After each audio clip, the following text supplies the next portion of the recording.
আল্লাহর সঙ্গে সম্পর্ক করতে চাই, 1 নম্বর তাকওয়া, 2 নম্বর ভরসা করব একমাত্র রবের প্রতি। তিনি কে? অন্য কোনো খাসা বাবার প্রতি ভরসা করব না, কোনো পীরের কাছে যাব না, কোনো কবরের কাছে নয়। একমাত্র ভরসার স্থল হচ্ছেন আল্লাহ। জোরে কোন ইনশাআল্লাহ। 3 নম্বর হলো ইখলাস, হলো অন্তর বানাবো, অন্তরটাকে স্বচ্ছ বানাবো। নবীজি বলেন আখলিস দীনাক ইয়াকফিকাল আমালুল কলিল। তোমার অন্তরকে তুমি স্বচ্ছ বানাও, অল্প আমল যদি হয় নাজাতের জন্য আল্লাহ তাআলা যথেষ্ট বানায় দিবেন, জান্নাতি বানাবেন। সুবহানাল্লাহ। 4 নম্বর হলো নামাজ। ও মুসলমান ভাইরা, আমি জানতে চাই দৈনন্দিন কয় ওয়াক্ত নামাজ ফরজ? আরো জোরে বলেন। এই 5 ওয়াক্ত নামাজ ফরজ। অনেকে নামাজ পড়ে না, কিন্তু 5 শ্রেণীর মুসল্লি এই জায়গার মধ্যে আছে। 1 নম্বর মুসল্লির নাম হলো শুকুর আলী। সারা সপ্তাহ নামাজ নাই, শুধু জুমার নামাজে যায় শুক্রবারে, আছে না নাই? 2 নম্বর রমজান আলী, রমজান মাসে যায়, তাদের জ্বালায় নিয়মিত মুসল্লিরা সামনের কাতারে জায়গা পায় না। 3 নম্বর হলো বরাত আলী, সবে বরাতের রাত্রিতে যাই। 4 নম্বর হলো কদর আলী, 5 নম্বর ঈদ আলী। এমন মুসল্লি আছে না না? ও যুবক, তুমি সকালবেলা ঘুমের থেকে ওঠো না, তুমি রাত্রি শুয়ে যাও, ওঠো যখন হয় বেলা 10টা 11টা বাজে, নামাজ তুমি পড়ো না। সাবধান, তুমি মনে রাখবা, তোমার যদি ঘুম ভাঙে তবেই হবে সকাল, ঘুম যদি না ভাঙে হবে পরকাল। কথা বলেন ঠিক কিনা? এই জন্য নামাজ আমরা ছেড়ে দেব। অনেক মুরব্বী আছে এমন, যদি বলেন মাগরিবের নামাজ কয় রাকাত, মুরব্বী বলবে বলতে পারি না।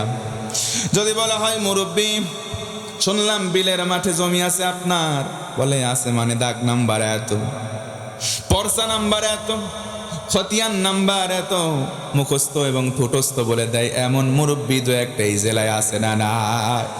আমি তাদেরকে বলবো মুরব্বী মুরব্বী, থামার সময় হয়েছে, নামাজ ধরার সময় হয়েছে। কারণ নামাজ যদি না ধরো জান্নাত যাওয়া তোমার জন্য সম্ভব হবে। নবীজি বলেন মিফতাহুল জান্নাতিস সালাহ, জান্নাতে তালা লটকানো, ওই তালার চাবির নাম হলো নামাজ। আমরা সবাই নামাজ পড়বো দৈনন্দিন জীবনে। জোরে বলেন কয় ওয়াক্ত? আল্লাহ তাআলা আমাদের 5 ওয়াক্ত নামাজি বানান। জোরে কোন আমিন। কিয়ামতের দিন মুসিবতের সময় নামাজের হিসাব সবার আগে দেওয়া লাগবে। আল্লাহু আকবার। আল্লাহ তাআলা বলেন জান্নাতি মানুষগুলো জান্নাতে, জাহান্নামী মানুষগুলো জাহান্নামে চলে গেল। ফি জান্নাতি ইয়াতাসাআলুন আনিল মুজরিমিন মা সালাকাকুম ফি সাকার ক্বালু লাম নাকু মিনাল মুসাল্লিন। জান্নাতীরা জাহান্নামীদেরকে জিজ্ঞাসা করবে, ও ভাইরা বলো আজকে জাহান্নামে কেন আসলা? তারা বলবে নামাজ পড়ি নাই, এই কারণে জাহান্নামে আসলাম। এই জন্য আমরা জানতে চাই, ও মুসলমান, নামাজ ধরার দরকার আছে না নাই? কয় ওয়াক্ত? আরো জোরে বলেন। আল্লাহর সঙ্গে সম্পর্ক বাড়াতে সর্বমোট আমল কয়টা? 1 নম্বর ভয় করব কারে? 2 নম্বর ভরসা করব কার প্রতি? অন্তরকে সাদা রাখবো। 4 নম্বর নামাজ আদায় করব। 5 নম্বর দ্বীনের দাওয়াত দেব। কিসের দাওয়াত? দ্বীনের দাওয়াত দেওয়ার মাধ্যম হচ্ছে কোরআন। নবীজি বলেন তাআল্লামুল ফারাইদ ওয়াল কুরআন ওয়া আল্লিমুহান নাস ফাইন্নী মাকবুজ। কোরআন শিক্ষা নিজে করো, ফারায়েজ শিক্ষা নিজে করো, অন্যদেরকে শিক্ষা দাও, কারণ আমি রাসূল চিরকাল থাকবো। আল উলামা ওয়ারাসাতুল আম্বিয়া, নবীগণ হচ্ছে চলে গিয়েছেন আর রেখে গিয়েছেন যাদের, তাদের নাম আলেম ওলামা। বললেন আলেম ওলামা নবীদের ওয়ারিস। জোরে কোন সুবহানাল্লাহ। তার মানে কোরআন আল কারীম শুধু নয়, নবীজি বলেন বাল্লিগু আন্নি ওয়ালাউ আয়া, একটা আয়াত যদি আমি রাসূল থেকে শোনো সেটা অন্যের কাছে পৌঁছে দাও। জোরে বলুন সুবহানাল্লাহ। তাহলে দ্বীনের দাওয়াত দেওয়ার দরকার আছে না নাই? কোরআন, এই কোরআনের প্রচার প্রসারক যারা বাংলার জমিনে আছে, তারা কোরআনের জন্য জীবন দেয় কি দেয় না? এই কোরআনের প্রচার কর।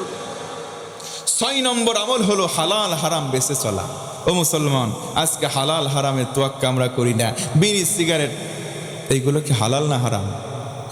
আওয়াজ দিলেন না? বলতেছেন হুজুর আওয়াজ দেব কেমন করে, কারণ সকালবেলা টয়লেটে গিয়ে ওইটা টান না মারলে আমার পায়খানাই বের হয় না, আছে না নাই? এইগুলো কাজ করা যাবে না। যেগুলো আল্লাহ হারাম করেছেন আমরা সেগুলোকে ছেড়ে দেব, হালালগুলোকে আমরা গ্রহণ করব ইনশা। 7 নম্বর আমল হচ্ছে আল্লাহ সুবহানাহু ওয়া তাআলার সঙ্গে সম্পর্ক নিগুড় আর প্রগাঢ় করতে 1 2 3 4 5 6 সপ্তম আমল হচ্ছে গোনা মানুষের হতেই পারে, এমন কোন মানুষ আছেন বুকে হাত দিয়ে বলবেন হুজুর আমার জীবনে গোনা নাই, কেউ আছেন? অতএব 7 নম্বর আমল হচ্ছে আল্লাহ পাকের কাছে তওবা করা। খালেস নিয়তে কেউ যদি তওবার মতো তওবা করে, আমার আল্লাহ বলেন পিছনের জীবনের সব গুনাহগুলো আমি আল্লাহ নেকি দ্বারা বদল করে দেব। সুবহানাল্লাহ। মান তাবা ওয়া আমানা ওয়া আমিলা আমালান সালিহাত ফাউলাইকা ইউবাদদিলুল্লাহু সাইয়্যাতিহিম হাসানাত। জোর গলায় একবার বলেন সুবহানাল্লাহ।